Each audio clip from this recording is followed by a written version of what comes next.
자, 이번 시간에는 우리 망의 연결 회선에 대해서 같이 한번 살펴보도록 하겠습니다.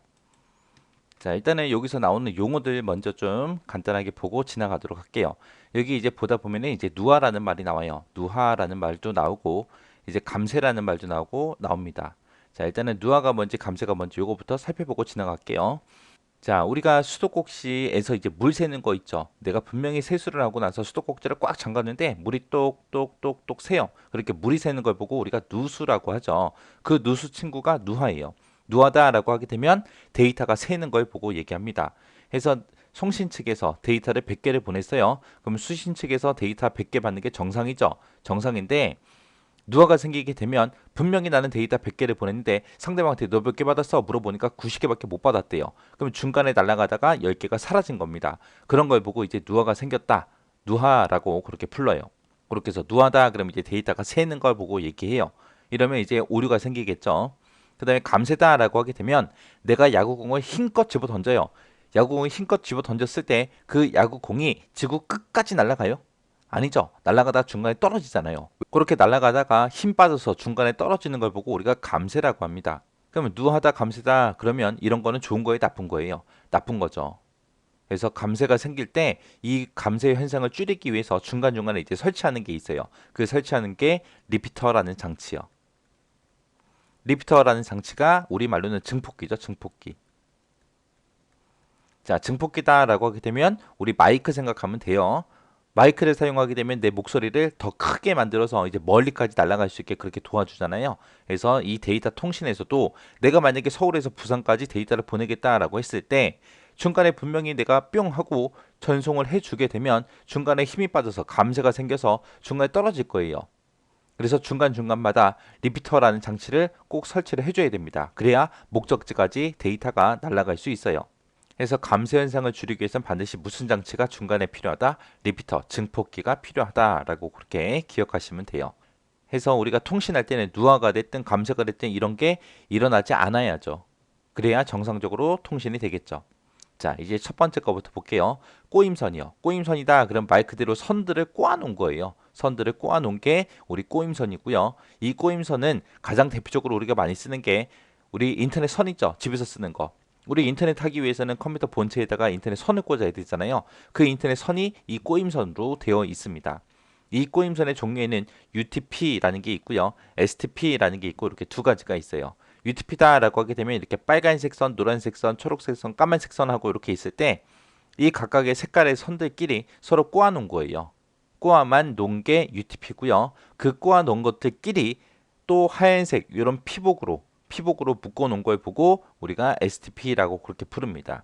그래서 이 꼬임선은 일반적인 우리가 집에서 쓰고 있는 인터넷 선이다라고 그렇게 생각하시면 돼요.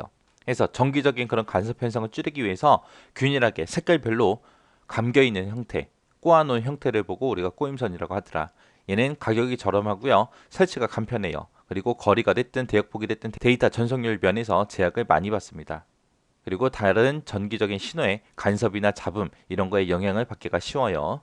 이런 게 이제 꼬임선이요. 자, 그 다음에 이제 동축 케이블이요. 동축 케이블이다. 그럼 여러분들이 다 보셨어요. 여러분들이 만져보신 분도 엄청나게 많으실 거예요. 관심이 없어서 그렇지, 이게 내가 손에 만지면서 이게 동축 케이블인지 아닌지 관심이 없어서 그렇지, 여러분들은 다 보고 만져봤을 겁니다. 이 동축 케이블이 뭐냐? 내가 만약에 마트 가서 TV 큰 걸 하나 샀어요. 사가지고 집에 들고 들어왔어요. 그래서 전기선을 갖다 꽂았습니다. 전기 코드를 갖다 꽂으면 TV가 나와야 안 나와? 나오긴 하겠죠. 근데 TV 방송 프로그램이 나와요? 안 나와요. 우리가 TV를 이용해서 방송 프로그램을 보려면 TV 전원 코드도 물론 꽂아야 되지만 TV 뒤에다가 우리 시커먼 선 하나 갖다 꽂아줘야 돼요. 그래야 TV가 정상적으로 나옵니다. 그때 그 시커먼 선을 보고 우리가 동축 케이블이라고 그렇게 부르는 거예요. 그래서 동축 케이블은 그렇게 시커먼 고무로 되어 있는 자켓이 쌓여져 있고요. 그 안에 보게 되면 이제 그물막, 구리 피복이 들어 있어요. 그리고 그 안에 이제 플라스틱 절연체, 하얀색 플라스틱으로 이 구리선이 감싸져 있습니다. 그런 거를 보고 우리 동축 케이블이라 그래요. 그래서 중심 도체를 플라스틱 절연체를 이용해서 감싸요. 감싸고 이걸 다시 이제 외부 도체를 이용해서 감싸는 형태로 그렇게 구성된 게 우리 동축 케이블이요. 그래서 시험 문제에 이 도체라는 말이 나오면 무조건 정답은 동축 케이블입니다. 이 동축 케이블은 TV 방송 프로그램을 보기 위해서 우리가 만들어 놓은 게 동축 케이블이거든요. 처음부터 인터넷 해야지 그러고 만들어 놓은 게 아니에요. 근데 각 지역별로 보면 지역 방송이 있죠. 그 케이블 회사에서 이제 우리 집으로 이제 인터넷 서비스까지 같이 이 동축 케이블을 이용해서 볼 수 있게 그렇게 제공해 주죠. 그게 이제 동축 케이블을 이용해서 우리가 인터넷 하는 겁니다. 이 동축 케이블은 이제 꼬임선에 비해서 외부 간섭이나 누화 같은 게 영향이 적어요. 적어서 꼬임선보다는 좋은 선입니다. 그래서 얘는 주파수 범위가 넓고 데이터 전송률이 높아요. 그리고 중간중간에 이제 신호의 감쇄 현상을 막기 위해서 중간중간에 뭘 설치한다? 중계기, 리피터를 설치해야 되더라. 그리고 이 동축 케이블을 이용해서 우리가 아날로그, 디지털 신호 전부 다 우리가 전송할 수 있어요. 이런 게 동축 케이블이다라고 이 특징 잘 기억하고 지나가시면 됩니다. 그 다음에 이제 광섬유 케이블이요. 이 광섬유 케이블이 제일 좋은 거예요. 제일 좋은 거. 얘는 앞에 광이라는 말이 들어갔죠. 그럼 뭐를 이용해요? 통신할 때 빛을 이용한다는 얘기예요.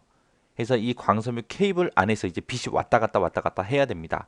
그 안에 이제 유리관 같은 게 들어가는데 그 유리관을 보고 우리는 코어라고 그렇게 불러요. 코어라고 부르고 요 클레딩이라는 게 그냥 거울이라고 생각하시면 돼요. 우리 거울에다가 후레쉬 불을 켜게 되면 그 후레쉬 불빛이 거울에 반사돼서 반대쪽으로 튕겨나가잖아요. 그죠?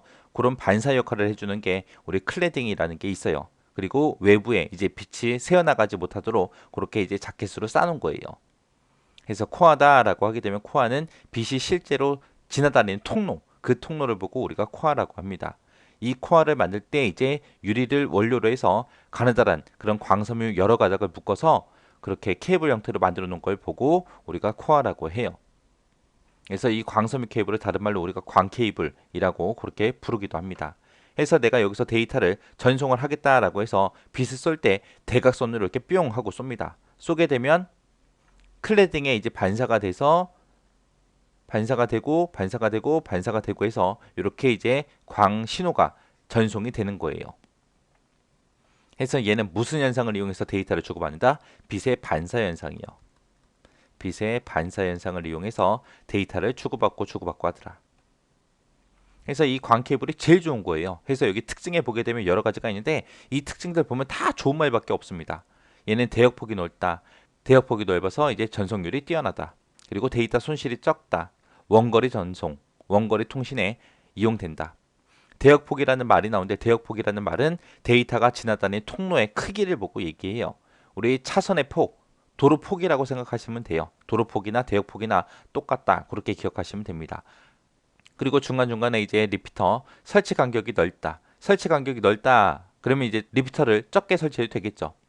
만약에 동축 케이블 같은 경우는 리피터, 중계기, 증폭기를 중간중간에 이제 설치를 할 때 10m에 하나씩 이제 설치한다고 가정을 했을 때 이 광 케이블 같은 경우 이제 100m에 하나씩 그렇게 설치를 해주면 돼요. 그래서 리피터 설치 간격이 넓어서 가입자 회선으로 그렇게 이용을 합니다.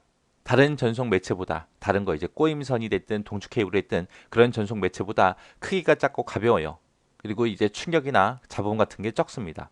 그리고 가늘고 가벼워서 이제 취급이 용이하고요. 도청하기 어려워서 이제 보안성도 뛰어나요.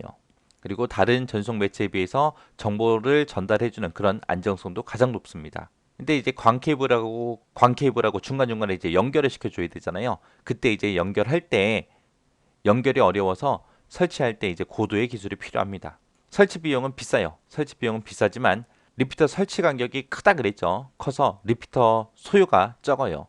적고 대용량 전송이 가능하고 단위당 비용 같은 경우에는 이제 더 저렴해요. 왜? 리피터가 적게 들어가니까. 그래서 광섬유 케이블은 다 좋은 말들밖에 없습니다.